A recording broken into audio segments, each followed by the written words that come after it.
Welcome back to the NAL, our third week of play. I hope you guys have kept yourself entertained in the last days off, whether that was by watching some subpar Siege from the other regions, because we're obviously the better region, and I was not paid to say that. Respect that. You gotta be part of the propaganda at this point.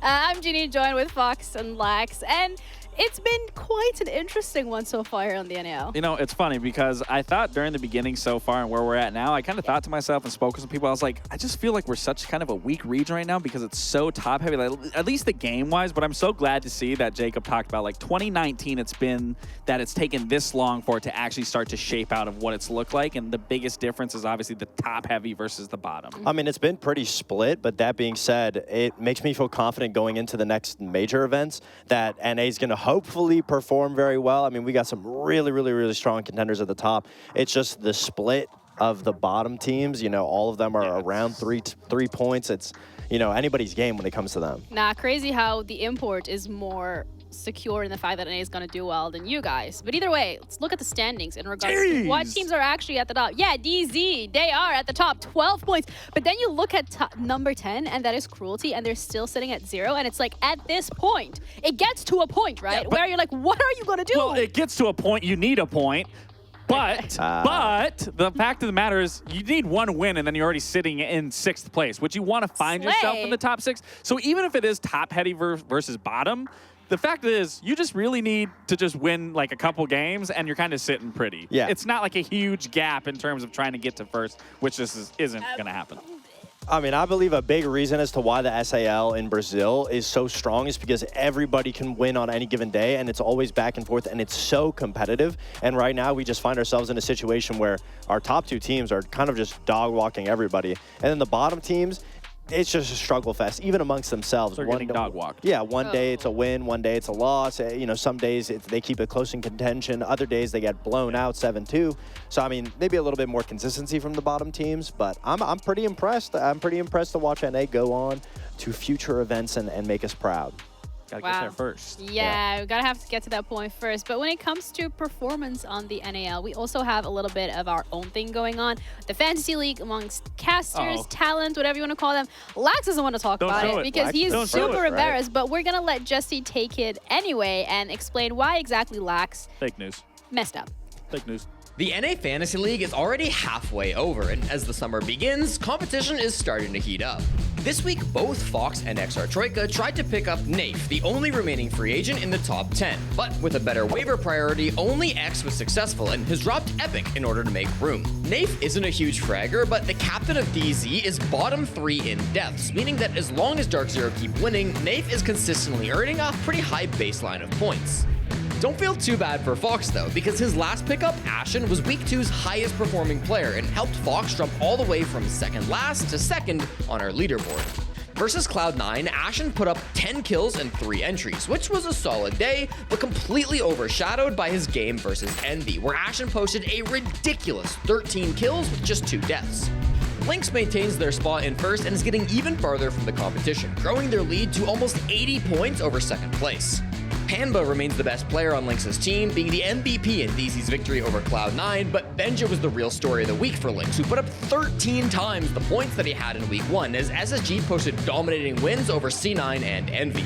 Despite a larger lead, Lynx isn't in the clear yet, and any of our other teams could close the gap if they can have a strong week 3. Well, any of our teams except for Blacksuit, of course, who is now over 100 points behind second last place. That's it for week 2. Check back next week for all the fantasy updates right here on the NAL.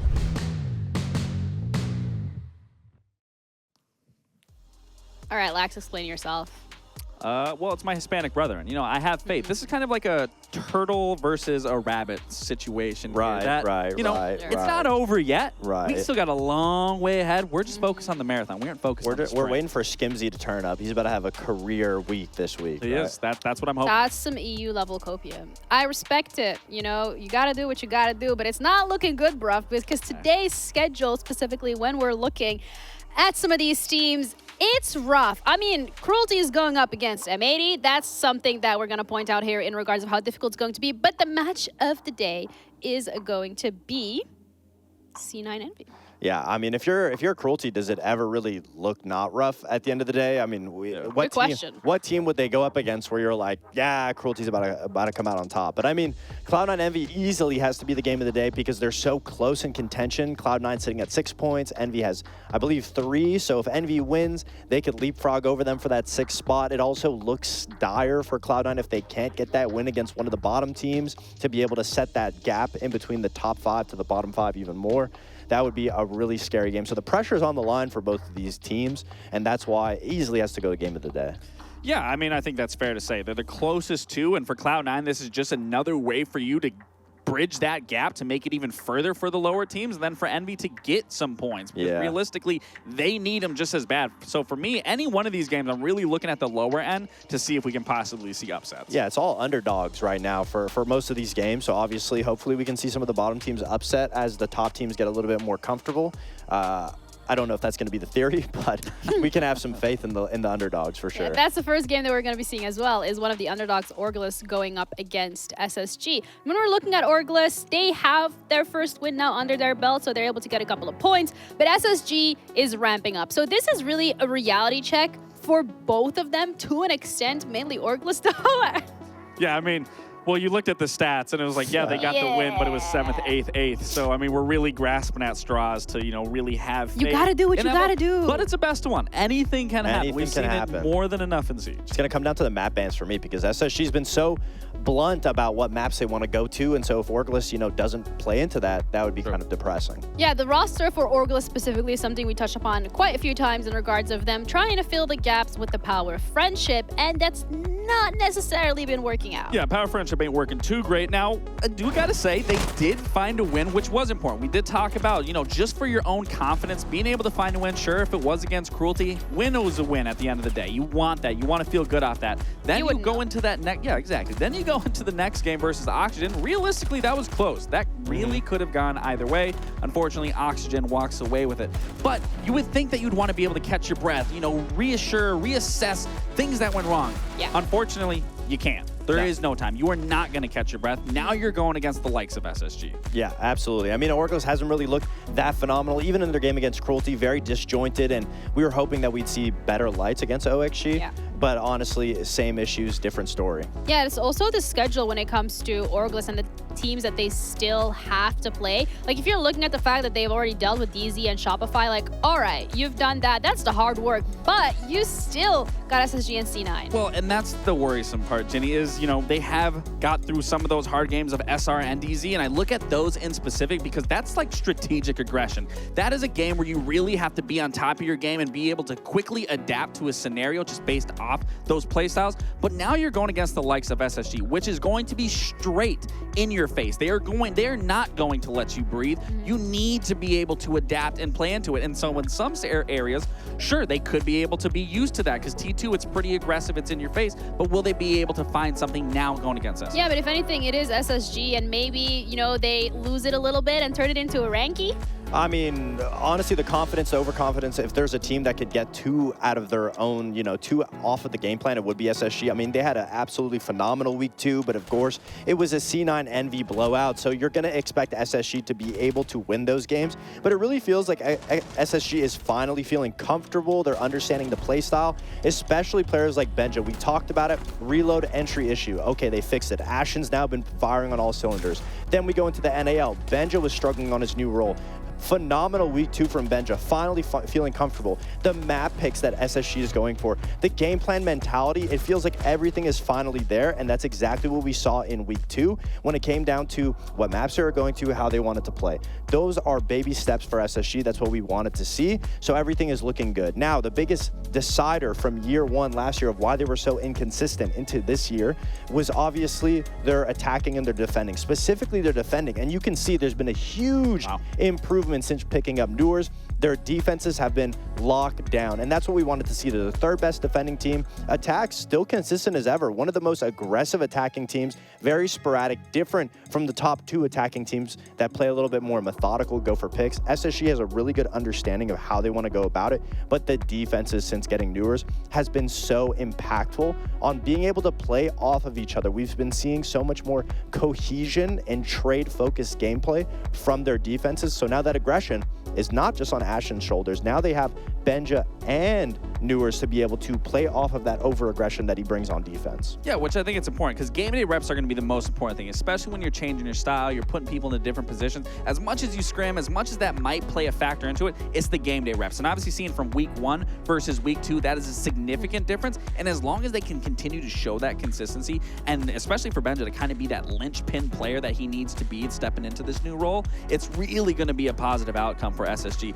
just as long as we see that, even going into a game like this where you could realistically say they let their foot off the gas. Yeah, but it feels like consistency specifically is maybe like a little bit of a curse when it comes to teams here in the NAL. We've seen teams like Shopify struggle against lower ranked teams. We've seen Orgless been able to take away a game when, if anything, coming into the season, we said, oh, Orgless most likely is going to be the one at the bottom of the leaderboard, but it's cruelty that's the case. So coming into this game today, when we're looking at the aggression that SSG is throwing at them, and then the fact that Orgless can maybe get a little lost in the sauce, this could be a banger.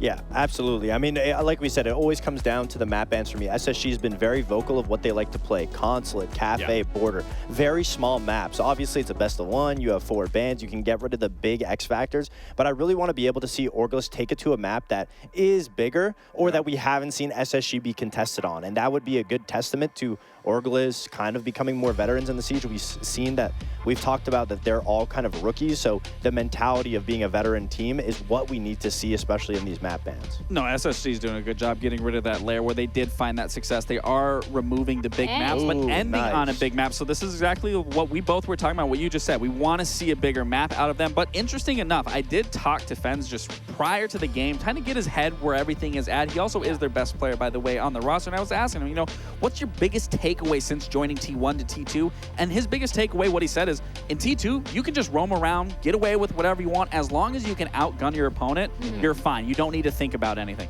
But in T1, he says you get punished so much just doing that it really does revolve around team play. And now you're playing a map like Bank that is heavily revolved around team play, but not just that, you're going to be going against that aggressive where you need to be a better fragger than the players on SSG, because as we know, they are going to meet you with nothing but aggression. Yeah, absolutely. And obviously the maps that we talked about, Consulate, Cafe, Border, instantly Orgless taking it off the board. Going to a map like Bank, I agree. SSG is really going to be down your throat, in your face on their attacks, taking control of positions fast. I really want to see Orgless put up some walls of front. Yes. You can't just roam aimlessly. You have to be able to stall and then fall back to site. If we can see an Orgless consistently stall SSG, make it back to site without losing those opening picks, honestly, I would say that's huge improvement from Orgless that we haven't seen yet. So that's what I'm going to be looking forward to going into Bank.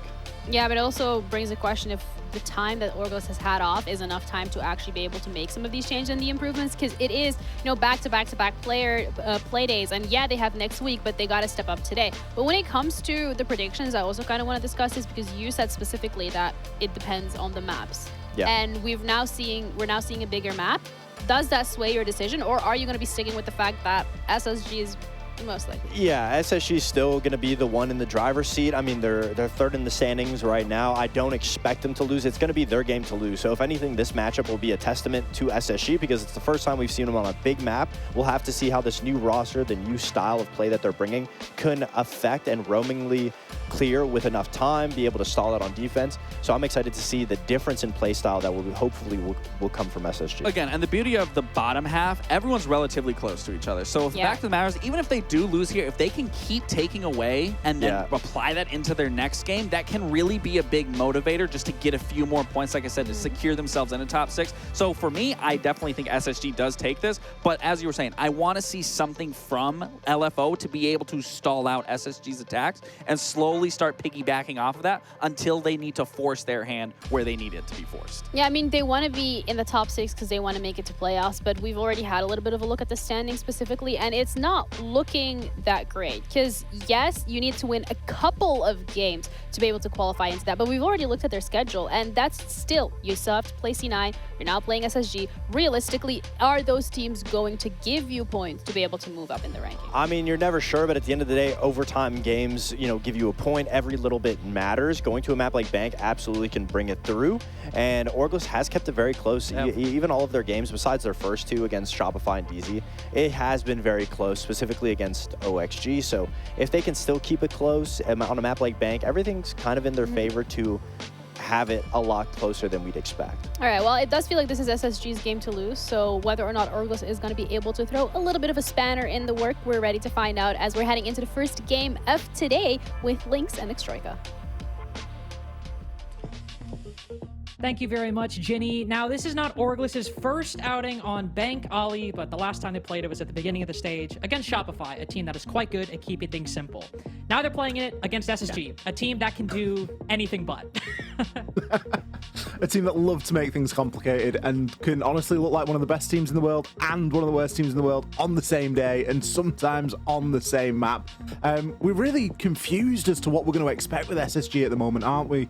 It's one of those situations where we look at them and they have really good performances against some of the bottom teams inside of the league, which is to be expected. And then other times, struggling against Wildcard, struggling a little bit in a couple of rounds last week against Cloud9.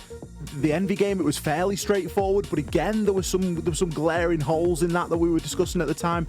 It just does beg a little bit of a question, doesn't it? Yeah, and the question it really raises is, of course, this is something Fox talked about, which is what Orgless we're going to see, but also what SSG are we going to see? On a map like Bank, it is very large, and as the desk very rightly pointed out, a large map could be where SSG struggles, and one of the reasons it is, SSG can make a good game plan. Keep to it, toward the end of the round, that's where the overcomplication starts entering the fray, and Bank might be attack-sided, it might be difficult to defend, but if you struggle to get a coherent game plan on attack, there's a lot of map control you need to secure to mount an effective offense. And if the defense can throw up obstacles in your way, or you could struggle to get your hands around it in the first place, SG could struggle on the attacking side. But in the past 6 months, it's the defenses that have been their problem. In about 6 plays or so, they have rarely got more than 2 rounds on the defense. And they're currently on a 4-game losing streak on it, with the defense being the primary weak side that they have. So even if their attacks go great, if Orgless actually surprise us, and they have a really good handle on how to roam clear, how to take control, or if we see the SSG we did see in that wildcard game, hopping out of consulate windows when they don't need to, swinging when they don't need to, in a best of 1, Orgless have plenty of ways in. Yeah, I think something that really is going to go into SSG's favor in this matchup is their entries. They're currently 3rd in the league for entries. They've got a 57% entry rate. LFO, on the flip side, only 44. So you're going to be looking toward those entry engagements with a keen eye, and you're going to be looking at players like Benja as to how that entry engagement is going to go. Players like Ashen, are they going to be getting themselves in there and converting on those entries? Because Bank, whilst it's a big map, whilst it's a map that has got plenty of opportunity for both sides, obviously dependent on the bans, it really hinges on having bodies in the right spaces. And this is one of the things you tend to find on bigger maps, is that certain key positions become even more important. And if you've not got somebody over there watching the flank on blue, or you've not got someone on main, it can be quite a difficult task. And that's really where I think both these 2 teams are going to struggle. Or you've got somebody where if the round is starting to go awry, somebody that can't chance it on a 50-50 in Janitor when they're attacking CEO, can't maybe push Garage late round to try to relieve some pressure on the site. Those positions too on attack can make things very, very difficult. A lot of confidence in SSG going into this first game of the day against Orgless. 91% believing that the veteran talent, the longtime North American team Spacestation Gaming, can show up against Orgless inside of Bank as the bans start coming through. I would not be shocked, as I was about to say, we see the defense, or the attack, take their sights on one of 2 kinds of bans, either tackling the extension or the site hold. With Castle going down and now Mira going down, obviously Ollie, Mira has some applications on CCTV and lockers, but Orgless very weary of the potential roam game from SSG and wanting to take out tools that allow them to extend to the 1st and 2nd floor. And the attacker bans as well are pretty brutal. You know, Hibana and an ace. Obviously, the Hibana, that's who you're going to be looking for those hatches. That is the hatch opening operator. Obviously, you've got Maverick and you've got other ways and means of doing it. And Bino is actually going to switch onto a Maverick for the, at least for the start of this prep phase. There's potential for him to switch off, but what's your second option going to be? Especially when you know that there's a danger now that something like a Cade could be up as well. Obviously, Space Station not choosing to run that, instead going for a little bit more of that soak. The clash being, the castle being banned, it forces other things into the fray, doesn't it? It forces things like an Aruni, and in this case, a clash as well. Something else that I think is worth mentioning and could also, I mean, Mira is a very strong operator in general. I mean, think of that mirror window on the basement site. It's standard for a reason. You basically can't thermite that wall. There's actually something I saw Fett talking about last week. If Mira's left up when you have a Hibana and an Ace ban, your only options, as you said, are Thermite and Maverick. And mapping that wall takes a long time, and the Thermite, depending on where that mirror window is placed, might not even really be able to destroy the wall all that effectively. So when you're attacking on Bank and you see the potential for a Hibana Ace ban, taking out that mirror is a necessity because a server plant might be completely foreclosed as an option if Mira is left on the board, just because of the way that Exothermic interacts with the Black Mirror Black Mirror placed in that door. But obviously, not going to happen, as Orgless did take the mirror off board. And as we're 30 seconds in, see a Blackbeard coming out quite quickly, and him sitting above stock. Ollie, I think we know where he wants to move in from. Drone at his feet, and he's going to start working through that top floor. We can see on the outlines here that there is going to be nobody home on the side of Space Station. They're not choosing to extend, and obviously with that castle band, it makes holding on to open area a lot more difficult. Blackbeard, as such, isn't really going to come up against any obstacle. And to be honest, it's probably a good job, because Bino is going to have to spend quite a lot of time opening up these hatches. Maverick, whilst is perfectly capable of opening up the hatches, it does take a long time. The secondary hard breach utility as well is going to be crucial. And I would imagine that we see that main lobby hatch getting opened up as well. No attention at the moment inside of server. But as we've already mentioned, with the Maverick ban, you kind of forced into other... Sorry, with the Thermite ban, you kind of forced into other avenues. And I think Orgless are going to use this time quite rightly to give themselves a lot of options. Yeah, when you bring that Thermite, you obviously aren't telegraphing to Orgless or to Space Station necessarily, unless they see it. You're certainly telegraphing to us that you're really thinking about that CCTV plant because you're limiting a lot of your vertical options. You could have brought hard breach charges and some different primary utility. If you're bringing the exothermics, you want that big hole in the wall. You want to be able to go for that server default. But since we don't see it, and as we can see from what Orgless are doing, most of the hatches are open. 2 hard breach charges used by Eddie. A Rune Gate burned. Fens will now put the next one on the server hatch. This is where Fultz was playing on that clash earlier, but given it's still a 5v5, I imagine he's backed off, and frankly, I'm getting really worried. How effective have these shock drones been? How effective have these nades been? Have they actually cleared any of the utility in sight? That's the danger, isn't it? There's going to be a lot of those Vulcan canisters available. Obviously, you've got the Clash and the Shield as well to contend with. You just saw Fultz placing that down there. He's going to be hanging around this main stair area. He should be pretty safe here, to be honest. He can provide really good cover right now, and a lot's going to come down to this execute. Eddie throws in Sense Gadget, and that is going to block off the line of sight, but with the smoke just stunning things out in only 20 seconds, I don't really see a way for Orgless through here. No, it seems like round one's going to result in a pretty quiet death for Orgless. 5v5, now only 5v4. Opening kill acquired by Newers with 14 seconds remaining, and Orgless feed themselves one by one to the myriad of angles held by Space Station. Held, might I add, since the beginning of the round. I have to say, Ollie, pretty disappointed. We saw Orgless move in and take control of stock within 30 seconds. When it came to actually assaulting the site afterwards, we didn't see anything until that haphazard execute with 15 seconds remaining. Did Benja leave Vault? I don't know. think he did. I think that man had his sights trained on Vault for 2 minutes and 45 seconds. Some serious patience right there. That's what This is what we were talking about with SSG. They can be that patient team and play arguably what was a textbook round of Siege. They knew that they didn't need to roam too much. They had plenty of little mini games upstairs that the attackers were forced to play with. They had to burn some smokes. They had to burn some throwables, get those hatches open, disable the Aruni gates. It was all part of the greater plan. When you look at that clock and you see 20 seconds, 5 versus 5, and there's still a clash up, it's GG. Like it's going to take a miracle for something to happen there, because there are only a couple of ways that you can get in. And SSG, they had a body to watch every single one of the angles. Whichever hatch drop it was, whichever doorway it was being watched. 10 seconds left. if we were worried about SSG overcomplicating things, if those are the kinds of rounds we're going to see on the defense, Orgless are not going to have... They're going to have their work cut out for them, pretty much. They're not going to be given as many easy openings. They're not going to be given as many chances that SSG will open up for them to allow a way into these attacks. They might cede control, but of the stuff they're going to hold, they're not going to swing when they don't need to. They're not going to move when they don't need to. Now, I will say, Ollie, it's pretty easy to do that on a basement site.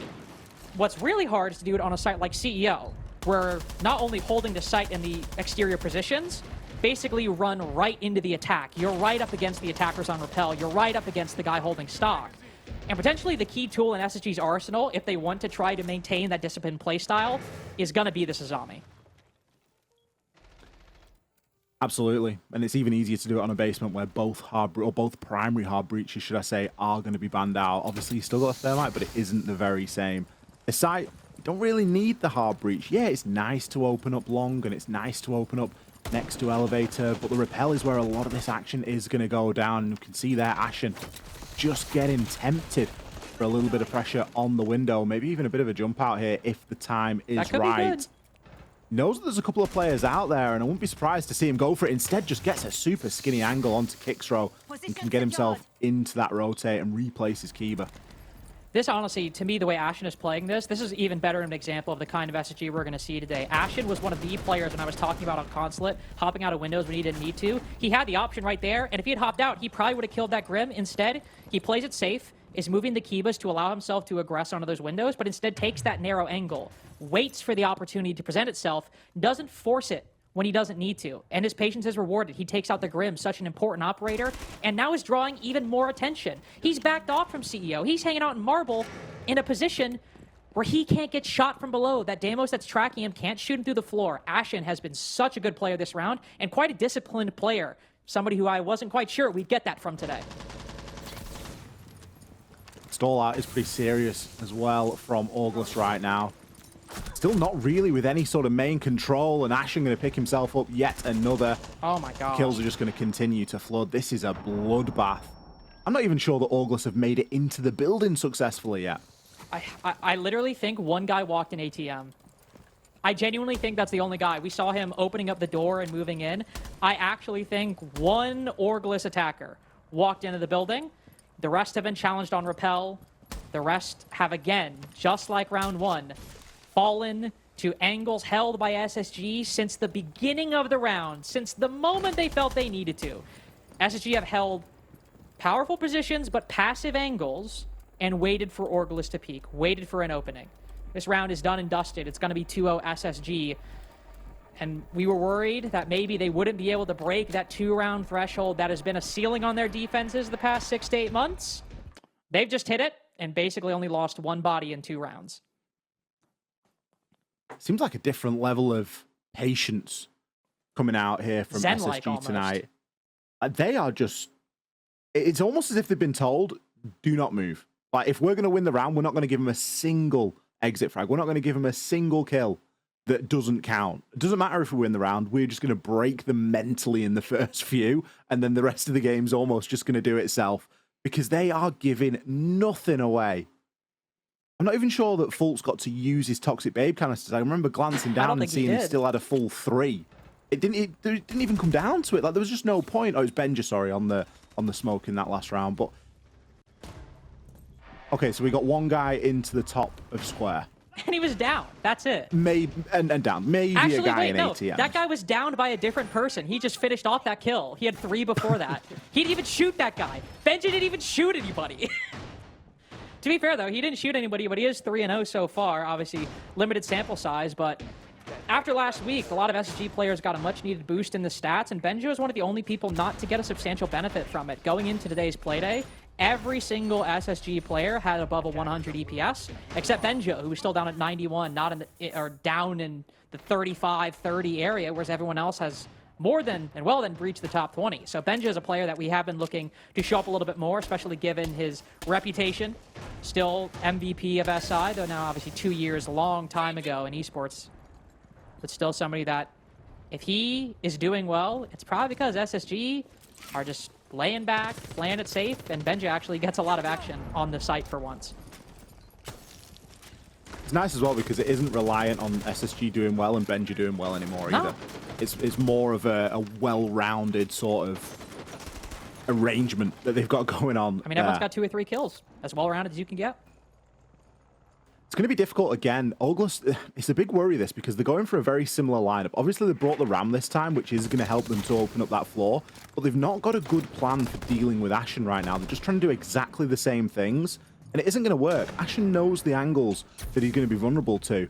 My biggest worry would be somebody swinging onto him. Now, Benja is going to fall first there. Fens, he's going to be in position to take him out, and that's going to be the first time that we see Orgless with an advantage going into the first half of the round. All right, there we go. Not only an advantage, but widen further. It's taken almost half the round, but Orgless' patient game paid off. Honestly, you know what the ironic thing is, Ollie? Maybe Ashen could have afforded to move there. Maybe he could have afforded to chance it on a rotation a little bit, especially with Kanto wall fully reinforced, but he tries to stick it out a little bit too long, and it's been a flawless game for SSG so far, but 5-1 as these kills have just dropped piecemeal, one at a time, into a flawless victory for Orgless. As at the end of round 3, we finally have a ball game. We literally said it in the opening credits of this game. SSG, they can look like the best team in the world and the worst team in the world on the same day in the same game.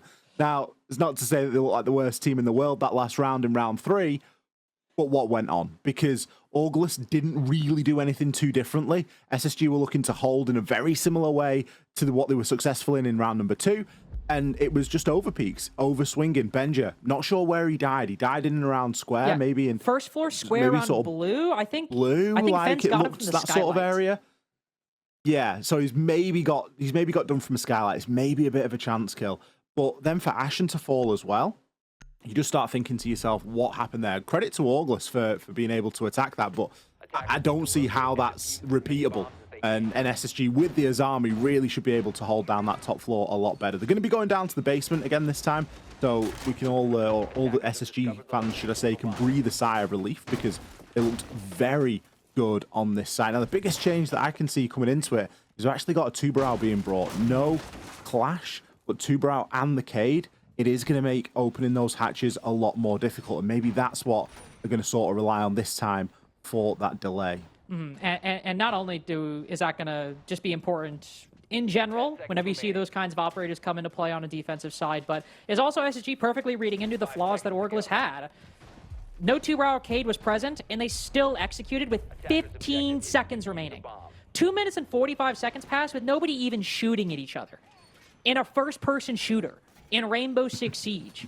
And SSG have seen that and said, oh, well, we gave you a mini game to play on the hatches with the Aruni gates. Now, there's no game. You don't get to play. You can clear the electric claws and the Zoto canisters, but it's not like a little quirky, throw a projectile and burn it. No, you're going to have to work pretty damn hard to open up these hatches now, because we see how long you took when things were better for you. To add on to that, SSG have gone for a little bit of phantom pressure upstairs as well. They've got a couple of hatches open. There's a nice line that Ashen's got right now. Just shows a bit of patience. Did see Kixrow just trying to burst open that barricade the way that Blackbeard can. Ashen was holding the angle, and I don't know if he had a chance, but he didn't give the game away. And he can, of course, still choose to rotate down those main stairs if he needs, but this is priceless time wasting right now from SSG. With Ashen still upstairs, he is eventually going to drop. Now, the Two-Brow's great if you've got a hatch to throw it on, but there isn't a hatch to throw it on there inside of open anymore. We can see Benja, he's going to drop himself in that elevator hatch as well. So some of the work here has already been done for Orgless, and that could affect things. It could, but you really got to commend SSG there. I mean, really frame-perfect retreat on the roam. Ashen leaving, just as I saw him looking over towards that printer window, I was like, he should probably leave right now, and he does. Benja literally leaving right as the Blackbeard turns the corner, squeezing as much time out of that roam as possible. And now, Orgless still have the Zoto canisters. They still have the electric claws and the very same Vulcan packs and smoke canisters that messed them up before. We see them popped earlier. I actually don't even think we saw that one pop that we just saw explode. I don't think we saw it pop in round 1. But one shock drone is nabbed by Spacestation. This is looking like another really low time execute, Ollie, unless Orgless have something vastly different to show us in the final minute. Bino will get that hatch open. That is going to allow a drop into gold, but Benja is going to have his sights trained on that position. We got Fultz in on the main stairs. J9O starts to deploy these Toxic Babe canisters, and Kixro, well, there's nothing really that you can do about that right now. Still 3 Nitro cells in pocket as well, so even if you're guessing at a plant spot, even if it isn't a default spot, you've got a very good chance of getting it. And it's looking like it's going to be another execute with very little time remaining. Yeah. Again, in that 5 versus 5. In the 5 versus 5, you just really cannot give a single criticism to the way SSG are playing this right now. So patient, so expertly crafted. The Warden brought in round 4 after seeing the sends, seeing the smokes in round 1. Ashen will fall, but it's only Eddie to cover this defuse plant. And J9O walks right under the hatch to do away with Orgless' chances at another attack. I'll be honest, I was expecting it to be a little bit cleaner there. That looked a little bit scrappy. There was a lot going on in the final 5 seconds of that, and you're just waiting to see who's going to come out round winner. SSG played it great, very patient, nice little extension on the roam this time. Again, they're very hamstrung because the castle's been banned. It's not like you can hold open for a really long time. And if you're going to play inside of open with a hatch open, then you've really got to get the most out of that. You can't be giving that ground up and just giving a hatch free to the attackers. I think that Ashen did a fantastic job along with Benja of playing that roam game and just having that little bit of presence upstairs to slow things down for Orgless, because it was quite slow. 15 seconds as we can see these replays coming in, and there's still 8 people alive at that point.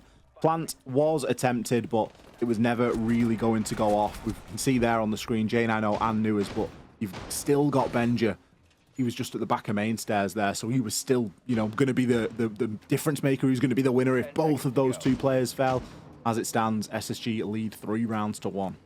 And I think we can give some credit to Orgless. I mean, the opening kill happened at 22 seconds instead of 15. That's 7. But in all fairness, they were at least down on the server floor trying to go for a plant soon around the 30-second mark. But when you're facing a utility setup like that, you got to be burning utility much, much earlier than that. And lockers won't be a factor anymore. SSG have won it twice. Hopefully they can try and learn something from it and move it to the CEO side, as we are going to have a lot more utility again. Zoto canisters and the smoke canisters being the 2 big ones. Surprising, I have to say, Ollie, dropping the Azami. Despite how well it works, Spacestation feeling they can only get 1 round of that Orgless might have an adaptation for it. So they'll drop it completely, and instead we see the Soulless, Fultz, normally the one to wield this operator, all the way down in the basement. I think it's strange. I think the Azami's a good pick and something that you're going to want to try and play, but maybe thinking that Orgless are just going to bring the DMRs and rip through it. I mean, that's kind of what they've done, right? They've got 2 DMRs, so the Azami barricades, they're not going to last for as long, but it's still a risk to swing, to hit it. I mean, I think the time that it buys, and certainly the position that Ashen's then allowed to play, is priceless. Ooh. Eddie with a snipe off the rip there is going to rip J9O's head clean off. That was the Warden that we saw pinged out on drones earlier on. It's a good drone that's still giving a lot of information away. Yeah, it's found 2 people now. Not only the Warden inside of office, but also, you know, the smoke is around janitor, and you know that Benja is likely going to be playing either that position or playing aggressive on the janitor door. So really, really good find. Really good constant information to have right there. Ooh, Ashen running around main lobby. Fultz has now walked upstairs, helped the teammate, made it a 4v4. That's the Dokeby taken down 2. Looking for a run out here, as Orgless are starting to move in a bit of a tricky position. They want to go for that execute, and they are finding these kills. But whenever the attack is at that setup, whenever they're about to transition into that site take, they can be particularly vulnerable. But Orgless not leaving anything to chance. They have so much time waiting, or remaining at 1:10 seconds left. But oh, Kixro! He avails himself to the angle by Benja, and there's another one. Bino with the diffuser, aiming for a solo clear of Fultz. He spotted them, but this could be so risky. A 50-50 gunfight, nobody to trade him. If he doesn't come away with this could be the round for Space Station. Fultz isn't even giving him away aggressively. Smoke comes in on the door. Bino takes his shot, but again, with nobody to support, all he's done is seed the diffuser to Fultz. Ben just won the round there. Orgless should have had the presence of mind to rush the site when they had a 4 versus 2 advantage. As it stands, they're still chasing, and Fultz is just going to clean up from ATMs. He's got info on the last as well. Shouldn't really have even ever got to this point. SSG were really looking down and out there, and Fultz was going for a bit of a Hail Mary, to be honest, in that ATMs area, because it's a big 50-50 as to whether you're actually going to see anyone and even then come away with the kill. 4K. Fultz going to secure his 4th there.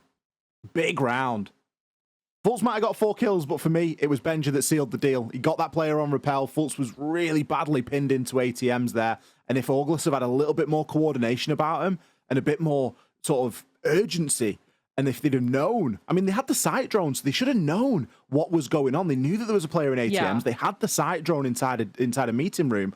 Just, someone's off site. Push the site. It's 4 versus 2. Well, and not only is it 4 versus 2, the person you saw is the Solus. So obviously you're thinking, oh, we can't just let that guy stay out in the wild. Like, that guy could deny the plant. Fultz could easily walk from ATMs into archives and deny the plant from below. And I think that's absolutely right. But it's also a 4v2 effectively on site. One guy down below. You could easily try to go for rappel, one guy with the diffuser, one guy covering him inside, one guy on the rappel, and then you send one guy up ATMs to try to take down Fultz as he's distracted looking upstairs. You might be guaranteed a 3v2 at that point. So I do think it is maybe missing the forest for the trees a little bit from Orgless, seeing a very real problem and trying to validly create a solution for it, but going about it in a way that ended up just giving a 1v1 to Fultz, who he's been a very, very strong player in North America for almost 6 years now. He's going to win a fight like that, especially when he knows you're coming. I think he won 3. He won 3 1 versus 1s. And one of them was one of them was baiting the hell out of Ashen, which was great. Ollie, you know what? You know what we can say? That's the first time we've seen SSG go for like a pretty big, risky gamble. And in almost a 3v5 like that, that's the exact time to make that kind of play. The one time you've seen them do it, it was really well thought out. And the exact time you should make a gamble. No, it was calculated as well, and I think they were all in for the gamble as well because Fultz was being supported at the same time, so it worked out really nicely. 4-1 right now for Space Station. Going to be taking us on a little tour right now. Very different lineup we're seeing. I don't think we've seen any of these ops before, apart from maybe the Clash in round number 1, but we've got things like Ephemeria, we've got Elysium. We're really starting to try and get into the nitty-gritty and slow these players down quite a lot for this mid-floor site. Benji going to be rolling around on the Oryx as well, so someone really to keep an eye out on there for any sort of late round rotates. Now, Orgless have seen a little bit of success in the early part of the round, but it feels as though SSG are wising up to their tricks because at the moment they look a little bit one-dimensional. It's another round that's starting with them repelling into CEO upstairs. Ooh, another one. Kickstar will get that engagement, but there's another player up top. Ashen was here on Legion, but he's playing pretty further back, and yeah, now he's fallen back to open area. So not trying to overstay his welcome. Contrast that with how Ashen was playing the CEO position when they were defending open area. Ashen was right up inside his CEO as a zombie for a good portion of the round, then only started to back off once Orgless had already set up angles on him. This time, he was at the back line more closer to Marble Stairs since the beginning. He was feigning that pressure, getting Orgless to look at him, then backing off. While Newers goes down, he does get the Blackbeard. That is a fantastic one-for-one trade since all of Newers' intel is down. And with Ashen getting out alive, playing that CEO position a lot more passive, a lot more impactfully, really strong early round from SSG. Really good setup for this execute. So the floor's starting to get ripped open now by the boogie drones, but there's no real value to being inside of the site at the moment for SSG. It's much better if they hang in the periphery. That's exactly where they're going to be. Fultz got a great position right now. Walls reinforced. He's got the elevators behind him if he needs to try and drop him. Maybe even a hatch open, and he's got some support on those main stairs. Can just peek out, grab a little bit of information. Once again, we're seeing this sort of late round stall out from Orgless. They've got all that vertical control, but there's nothing that they can do with it. Ashen going to take one out, and well, 3 versus 3 with 20 seconds, the kills will start to fly. Oh, the kills will start to fly, what I was going to say. Eddie set up for that backstab. That's what we needed to see from Orgless. Something different, something to break that stalemate. JNNO will find one. That's the play where opened everything for Orgless. And they're both pushing from ATMs. He can win this. They're lining up for him. He's found one. Can peek around, wait for the second. No, just waste time. There's nothing Kixrow can do. What a play from J9O. Isolate the 1v1, isolate the next, and win on time to secure 5 rounds on defense. The thing I really like about watching J9O play is that whenever he gets a big play like that, he's always just smiling. He's always cheesing. So he can't hide it. There's no like playing cool and just like, yeah, another day at the office. He's buzzing to get it yet again. And I can only imagine that that's the team gassing him up for making that play. Cold as ice in the clutch there, and he had some great information. He knew that both players were coming from a single doorway. And if Orgless have had another 20, 30 seconds on the clock at that time, it would have been an entirely different round. They could have really manipulated and worked that 2 versus 1 Reset. together. But as it stands, they just had no time left. And that was really the story of their attacks.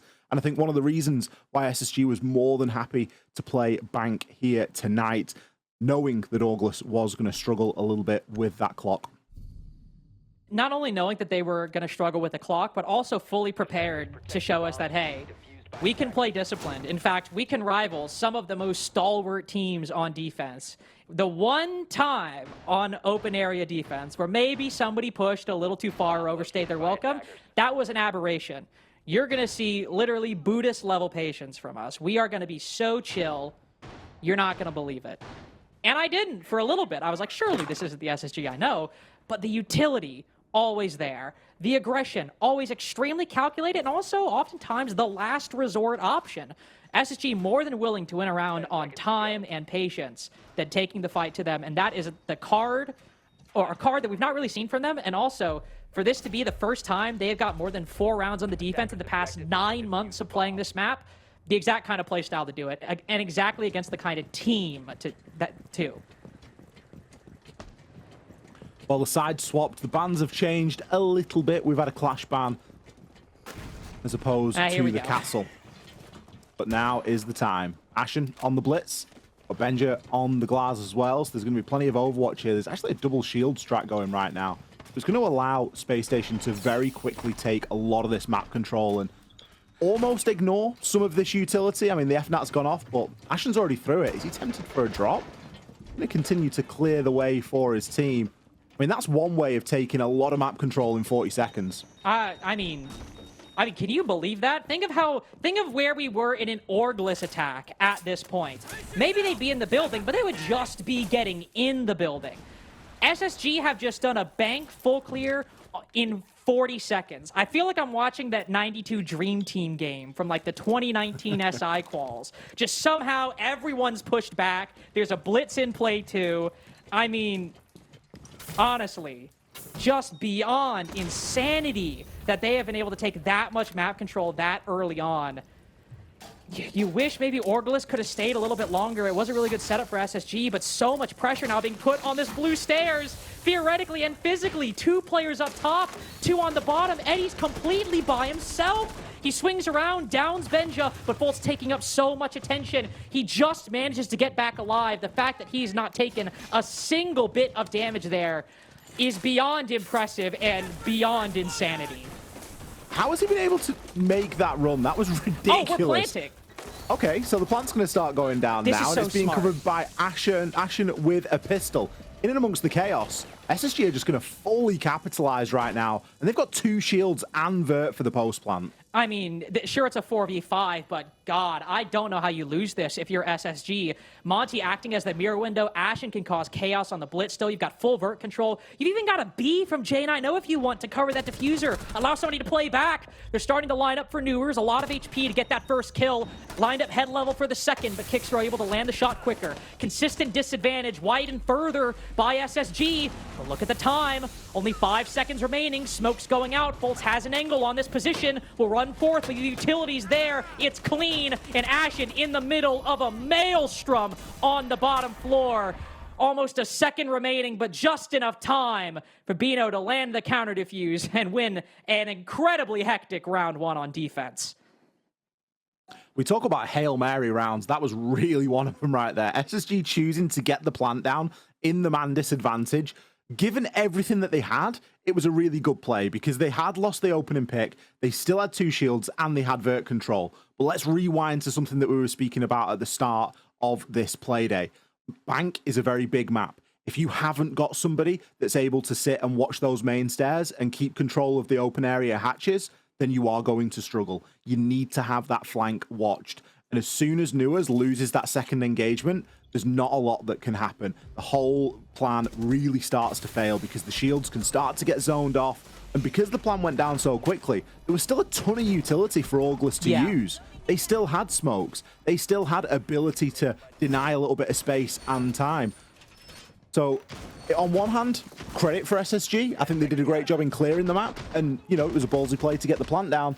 But in hindsight, Orgless reacted really well. There was no overreaction. And I think that that's something that's going to stand them in good stead. No, the two biggest things in my mind that cost SSG were things that you can't necessarily foresee. I mean, like you said, not having a gun on the main stairs is rough, but you're sitting there watching that Monty play in blue. You're like, man, I really wish Ashen wasn't on Blitz right now. I really wish he had an assault rifle to be able to, like, move to a different position. But how are you supposed to know that'd be necessary when you pick the ops at the beginning of the round? Same with the smoke. You think that's such a good call to go for that?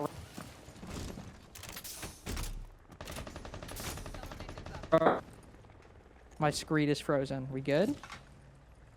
Oh, you just stopped talking entirely. I thought it was me.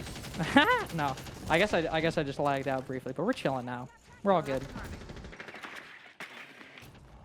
I was stunned by you, petrified, mortified, stupefied by you. What movie is that from? Shrek? No. Oh, I have no idea. I thought it sounded like something Donkey would say.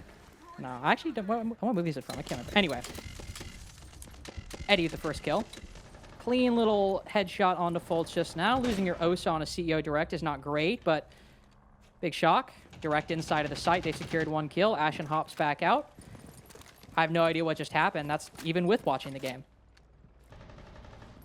A little 1-for-1. Kicksrow can flick onto those Yokai drones now. Newers does still have a couple of Candelas left as well, but with faults going down, the main focus, that shield and where those are going to be placed. I think there's one at the top of those square stairs, but I mean, that's only really just to hold a bit of a passive angle. It's not something that you're really looking to try and base a whole plan off. Big problem is going to be these Keybers. It was something that Orgless themselves really struggled to deal with, but Ashen's going to go for quite a direct approach right now. Now you can see taking that long angle. Of course, there is a Warden in play on the defense. But Epic being real aggressive with that. Oh my god, look at this find from Benja. He's walked right in, but Epic, the foresight.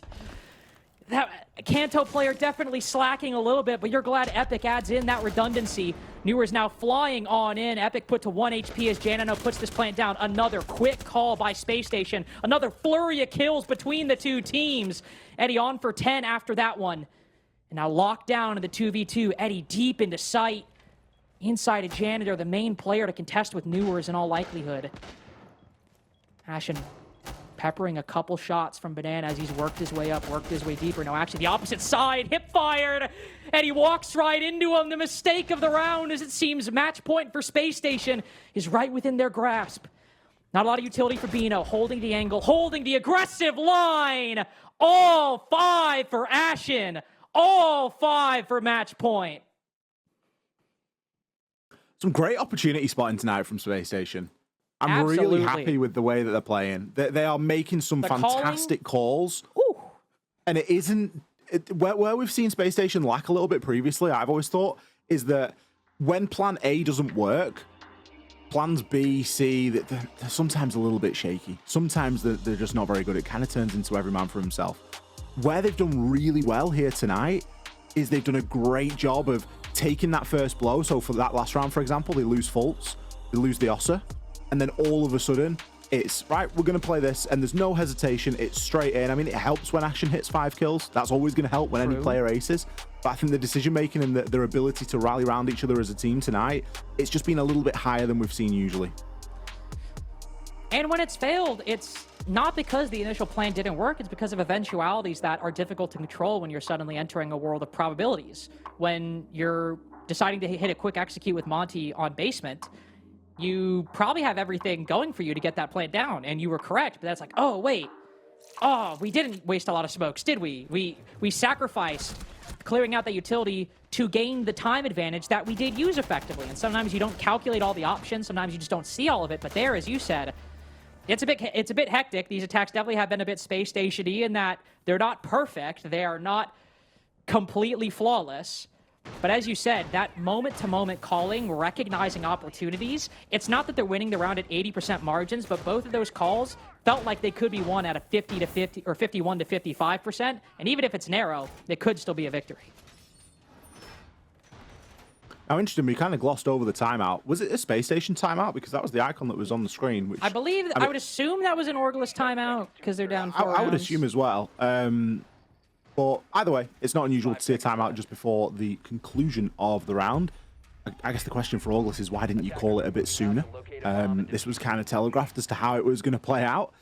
It was actually an SSG timeout, so they just wanted to compose themselves ahead of this last round just in case they lose the next 4. I mean stranger things have happened, but really. To be fair, they lose 2 opening duels. They especially lose an important piece in the attack like Fold, so I think there is good reason to talk about it, especially because both rounds were pivots to plan B or C.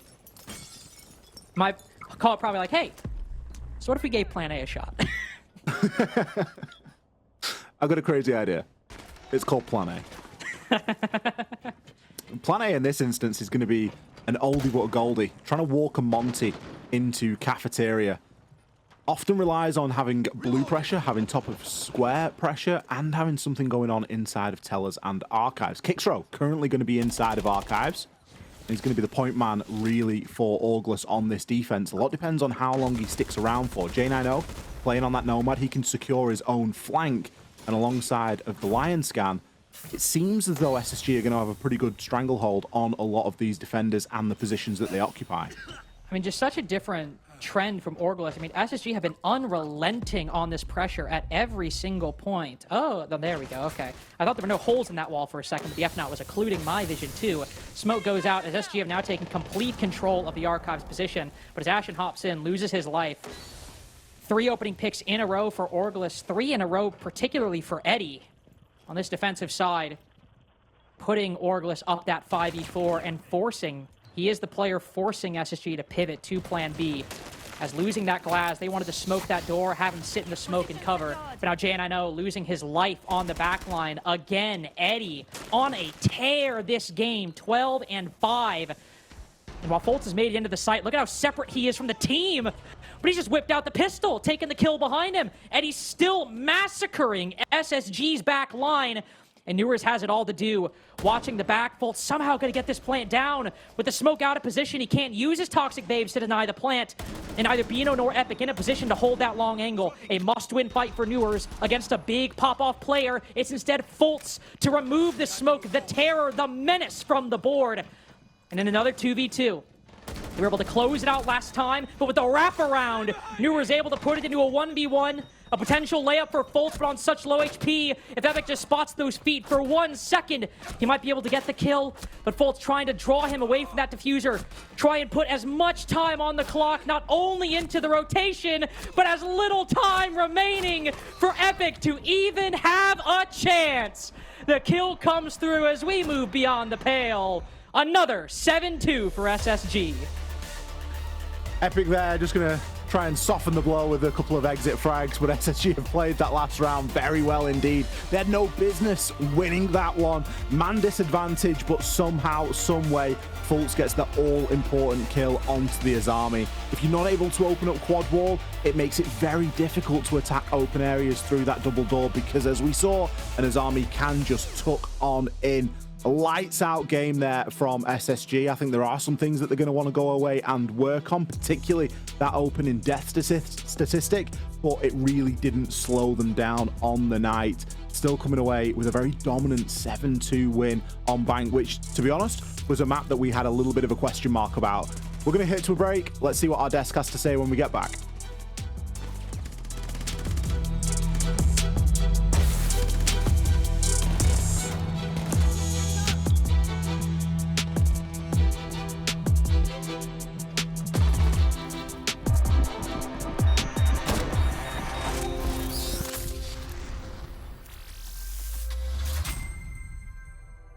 A 7-2 dominant performance from SSG going up against Orgless. I mean, coming into this, we said there was a world, there was hope if Orgless did X, Y, and Z.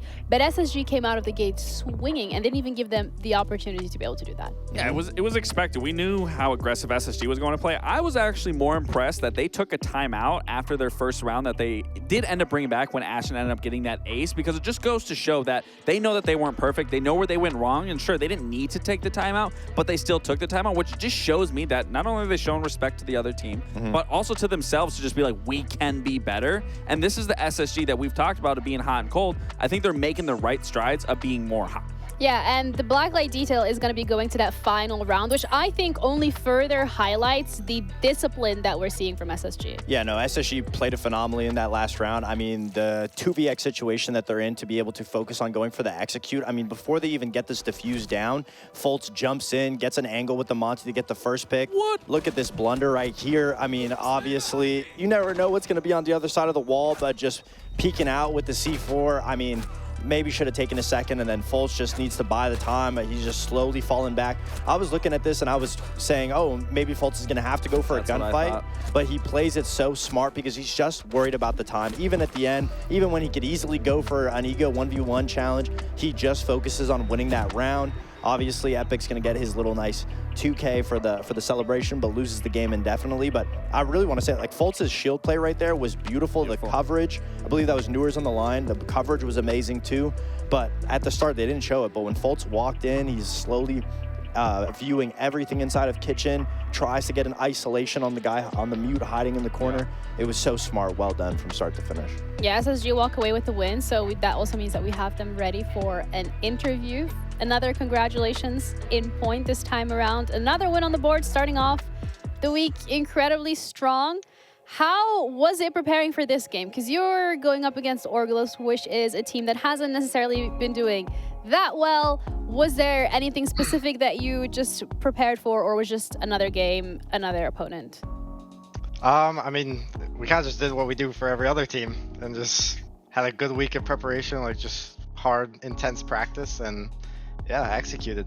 Yeah, amazing. I mean, also nice 1v3. I believe that was round 4 where you ran back in. Yeah. Obviously, when you're in a situation like that and you're the last one, just tell the viewers what it's like. What are the comms like from your teammates? What do you feel in that moment? Is there much thinking involved, or are you just playing? I mean, my heart's definitely going, but my teammates do a good job at like keeping the comms calm and everything. And yeah, I just try to play it the best I can and shoot the enemy. Hey, you did pretty good.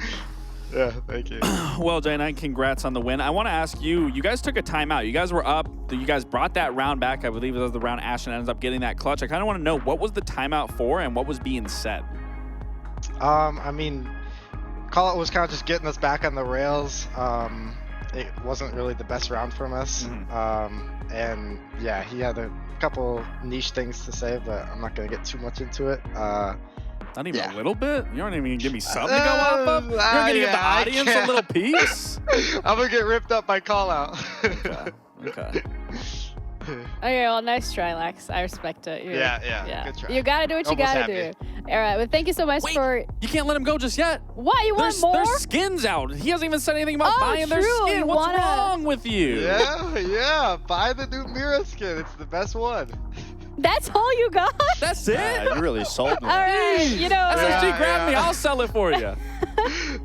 Nah, you should be getting a cut of those That's what I'm sales. saying. But either way, I'm actually going to let you go before this gets any worse. Thank you so much for your time for the interview. Congrats once again. Who knows? We might speak to you again tomorrow. Yeah, thank you. Bye. Lex, the salesman you are. Speak to him tomorrow. I'm speaking to the org. I mean, we're going to make something happen either way. Yeah, let me get a free skin, SSG. Send me one, please. All right, guys. Next game. Honestly, great performance from SSG. Phenomenal work. You know, we got another heater. C9 Envy coming up next. Take it away, Ginny. I just want to say this. No. What? Why is no one talking? No, I want Lex to speak first. Yeah, I was going to say, as much as they did lose, as much as LFL lost, I do want to praise Eddie, though. That looked like a far better performance out of him, and that's something that should be expected from a more experienced player. Like, he looked like he was really in those moments, reading the situations properly, not just giving up his life, not just giving up in the game. So really want to give my commiserations to Eddie for being a real threat to SSG and bringing the fight to them. Good individual play from Eddie. The team was such a threat that they got 2 rounds. Honestly, I have nothing good to say about them. Really embarrassing performance, constantly getting picked one by one. The droning was so sloppy. Ashton was just tearing them apart on those opening kill department. A lot for them to work on. I would just say baby steps, focus on not dying first. Drone before you get into the building. See, that's what I wanted before I was hyping up next game. I wanted to hear something about Orgless, so thanks both for doing that. But now we're actually ready to talk to you guys about the next game. It's got to be C9 going up against Envy. This is the game of the day. Hopefully not a 7-2 and maybe a little bit more close and competitive, so stick around because it's coming up after the break.